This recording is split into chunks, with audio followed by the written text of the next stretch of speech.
What up, nerds? My name is Nikki, and I'm wearing PJ pants, and I'm sitting in a chair because finals are done, and I'm done too. So just, well, maybe just this video, we just chill. We'll just chill. Roll the intro.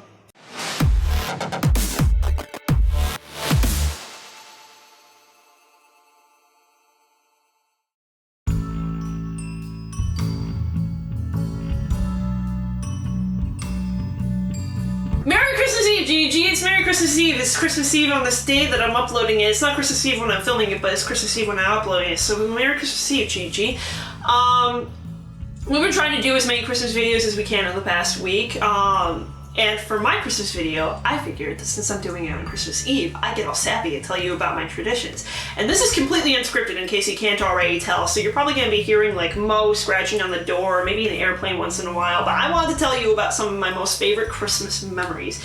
So sit there, listen to me ramble, and prepare to be severely disappointed. Let's go. So first, before I I'm gonna give you like 3 stories, but I want to give you some context as to like what the traditions are of my family. The Maca house, as many people call it. So basically, Christmas goes like this. Christmas Eve, we go over to in fact, if you're watching this video, we might already be at my grandparents' place and having the dinner and opening the presents and doing the general Christmas things only the day before. And so, usually we get back to our place around 8 a.m. and we pretend that we all go to sleep. And my parents actually do, but none of the children do. Don't be foolish. So we all go to sleep, and then we are not allowed to wake up the parents until 5 a.m. That is the deal. No earlier or else we will get shanked. And so we wake up the parents at 5 a.m. and they come downstairs, and Mom tries to stay awake, and Dad, of course, has included a present that instigates violence between the 4 of us, usually some sort of Nerf product. And then, once we all discover this present, me and my sister Jenny will go and hide and pray to our Lord and Savior that we see the light of day tomorrow. And then we all have lunch. So that is the tradition of the Mecca house. I hope you've enjoyed it. On to the stories. Let's go. So, the Blue's Clues story. This is when I was a wee little babe, alas, if you will. And I can't remember if Sean was born or not at this point. My brother Sean, if you don't know him, he's waving to me from behind the camera because he's helping me film. Why don't you say hello, Sean? Okay. Hi. Okay. So that's Sean. He's helping me film behind the camera. If you haven't seen him before, go over to our gaming channel. We don't upload new videos anymore, but me and Sean played Octodad together, and I think we also played Minecraft and Sonic, and it was awesome. And I don't know if you can tell, but both Mo and an airplane are going right now. Merry Christmas. So, about getting back to this Blue's Clues story, the Blue's Clues sweater. What most people will remember about the story is the second half, at least amongst my group of friends, but what I remember is the first half. So, we go over, me being Sean, if he was born at that point, Alex, my older brother, and Jenny, my younger sister, we all go over to my grandparents' place and we start opening presents and stuff like that. And I got the most swag-tastic gift of all time that year. I got a Blue's Clues sweater that was yellow. Listen, this is my favorite color. This is my favorite TV show. I'm a happy camper right now. I am also very, very sick. And so, 5 minutes after getting the Blue's Clues sweater, the Blue's Clues sweater is covered in puke. I will leave you to figure out how that happened. But anyway, I have it for all of 5 minutes, and then it's gone. It's just gone. It's gone. And I wish I could describe to you the hurt that I feel with this. And the best thing that I can come up with is I don't know the kind of relationship that sports people have with their basketball shoes, but I imagine that it's much the same. So, Please no more Christmas. Christmas is canceled. I lost my child, my Blue's Clues sweater, my child. So we go home that night, and I will also remember this as being the only Christmas I actually slept through the entire night, because I closed my eyes at 8 p.m. and when I opened them, it was 6 a.m. and my mom's nudging me. She's just like, Nikki, Santa came. It's Christmas. I'm like, oh joy, because I'm still super salty at this point.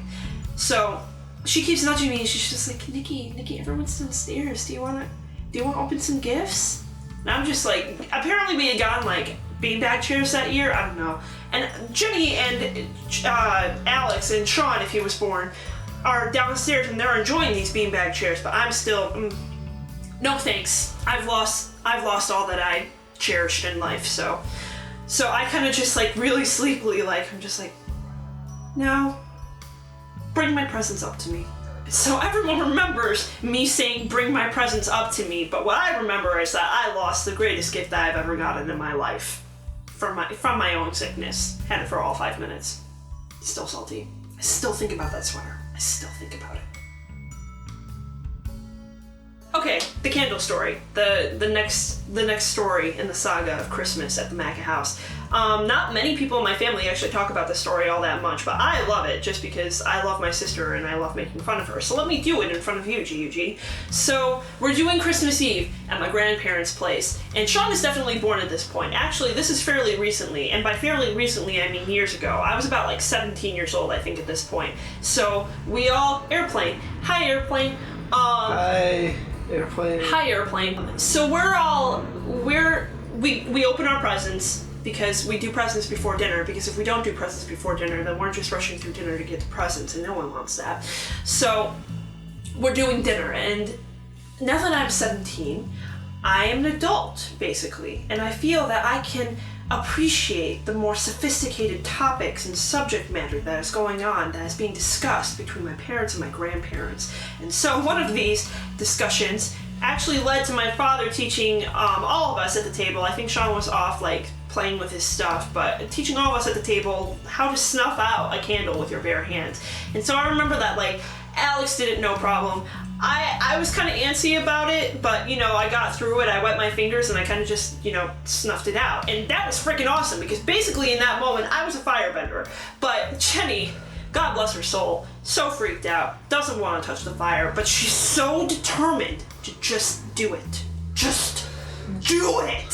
So she's just like, she tries like a couple of different times. And at some point, she's got her fingers around the wick with the candle lit, just like that for like 20 minutes. Meanwhile, all of us are just making fun of her. We're showing her absolutely no mercy. That is the way of the Maca house. But she's just like, no, I can do it. She's just like so intense. Just like, I don't know if she's trying to put out this flame with her mind or with her fingers, but she's just trying so hard, and she never does. No. So this one is definitely, I saved it for last because it's definitely my favorite. It's also the longest and probably the most twisted out of all three. And I've been telling it a lot this year just because I love this story so gosh darn much. So this was also fairly recently. I think I was definitely in high school. It might have even been the same year as the candle story. But anyway, so we've done Christmas at the grandparents, and then we're at home, and we're up at like 12:01 a.m. because that technically constitutes its morning, and we're waiting for a solid 5 hours to wake up the parents. Meanwhile, with the parents, let me give you a little bit of context with this. My parents' room basically is square, but there's also the bathroom right here, and there's a bit of a like circular alcove right here, and there's a chair right there that you can like hide behind. But like when you walk into the room, what you see is the square. You have to explore a little bit to find the alcove in the bathroom. So anyway, 4:30 a.m. the parents, my dad in particular, he wakes up and he kind of like nudges my mom awake and like, Tammy, let's go hide behind the couch. She's just so completely over this before it's even happened. Just like, Dan, go to sleep. He's just like, no, Tammy, let's go hide behind the couch. They go and they hide behind the couch. And so it's 5 a.m. And of course, I'm the one that's sent up to wake them up because I have no qualms about parents being salty at me when presents are involved, but Jenny and Sean do. I take the bullet because I just want to open my presents. And I get up there and I'm confused because I see the bed, but I don't see the parents in the bed, and that's where I left them. So this is what confuses me about it. And so I go in and I start exploring for a little bit, and I have no trouble finding them behind the couch in their room. And so I kind of just like, I go up to them like, but why? And my dad's just like, Nikki, come hide with us, Nikki. I'm like, okay. So I start hiding with them, and at this point I'm just like, I want to open presents, but I also want to see where this goes. It's a while. It's a little bit before the siblings downstairs where I left them start getting worried. And Jenny tries calling my phone. Dad takes my phone out of my hand, hangs up on her. This is when things start getting real. So Dad takes the phone, hangs up on her. She's starting to get worried at this point. She starts texting over and over, where are you? Nikki, where are you? Nikki, where are you? And he keeps texting back, help, in all caps. Help. and she's getting so freaked out. She's trying to call me, she's texting me, and here's the thing, is that if Dad feels like she's been quiet for a little bit too long, he'll text back, "Jenny, help me," in all caps. And so I already know this is a Christmas where Jenny is mad at me. So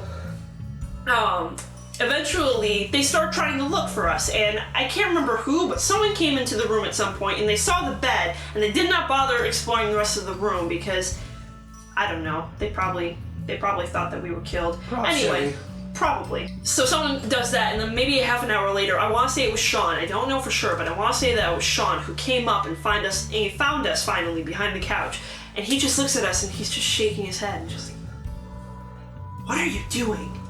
At that point, Dad's had enough, so he gets up and he's just like, "Well, I've tortured my children a significant amount, time to take a shower." So he takes a shower, I go downstairs immediately. Jenny is not at all amused with me. Not even a little bit. She's just like, she's so mad at me at this moment. I can't even describe her anger towards me. She's like, "You are a terrible person! How dare you do that to me! I thought you were dead! You were my sister once!" Just not okay with me, not okay with my existence at this point. And then by the time Dad gets down, she's just like, "Oh, you kid or you, let's enjoy our Christmas together," all the while still glaring at me.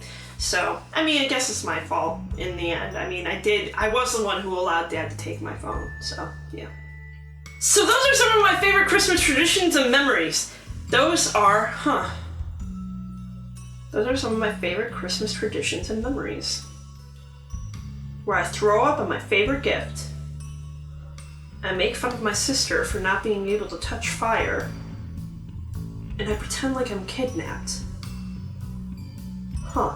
Anyway, it's Christmas Eve. Merry Christmas, Gigi. Merry, Merry, Merry, Merry, Merry, Merry, Merry, Merry, Merry, Merry, Merry Christmas.